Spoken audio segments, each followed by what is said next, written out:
Когда дельфины говорят «сказка из кармана кролика Тимми». Сегодня Тимми нашел в своем левом внутреннем кармане ракушку. Она была теплая и чуть вибрировала, будто в ней кто-то говорил. Он поднес ее к уху, прищурился сквозь пенсне, и ракушка зашептала. На самом краю Тихого залива, где морская вода нежно шепчет свои сказки песку, жила девочка по имени Лина. Каждый день она приходила к морю слушать бесконечный прибой, собирать разноцветные ракушки и наблюдать, как солнце играет на волнах.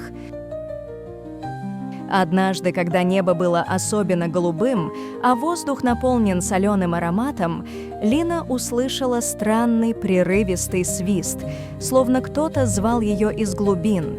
Сердце забилось чаще, и она поспешила к краю скалистого обрыва. Внизу, среди пенящихся волн, она заметила блестящее тело дельфина, запутавшегося в старой рыбацкой сети. Он метался в воде, пытаясь вырваться, поднимаясь за воздухом все медленнее и медленнее. Лина не раздумывала ни секунды. Она сняла с шеи кулон, маленький серебряный амулет, внутри которого спрятался складной ножик, подарок от дедушки рыбака. С глубоким вдохом она нырнула в холодную прозрачную воду. Вода обняла ее, словно старый друг, и Лина почувствовала, как сердце ведет ее вперед. Она подплыла к дельфину, осторожно разрезала веревки одну за другой.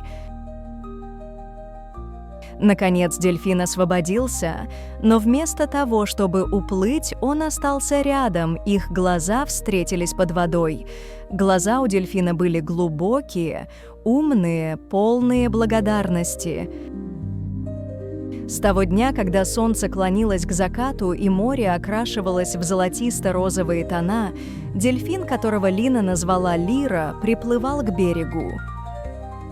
Они часами плавали вместе, скользили между танцующими водорослями, играли в догонялки с яркими рыбками, ныряли сквозь кольца пузырей. Лира учил Лину чувствовать ритм моря, а она рассказывала ему сказки о звездах, ветре и далеких странах. Люди на берегу шептались. Говорят, дельфины умеют разговаривать с теми, кто слушает сердцем, и море отвечало им мягкой волной, словно соглашаясь с этим чудом. Однажды, сидя на камнях у воды, Лина спросила Лиру: «Почему ты остался? Почему не уплыл в глубины?» Дельфин подплыл ближе и сказал: «Потому что ты — свет, а свет не оставляют». И с тех пор они были неразлучны. Девочка и дельфин — два светящихся существа, два разных мира, связанных тайной дружбой. Когда ракушка закончила свой рассказ, Тимми подержал ее еще немного, словно прислушивался к эху дружбы, пронесенному через морскую пену.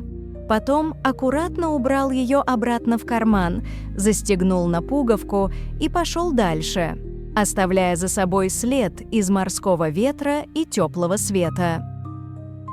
Спасибо, что были с нами. Пусть каждое доброе дело отзывается светом, даже в глубинах, где никто не ждет. До новой сказки с любовью от Тимми.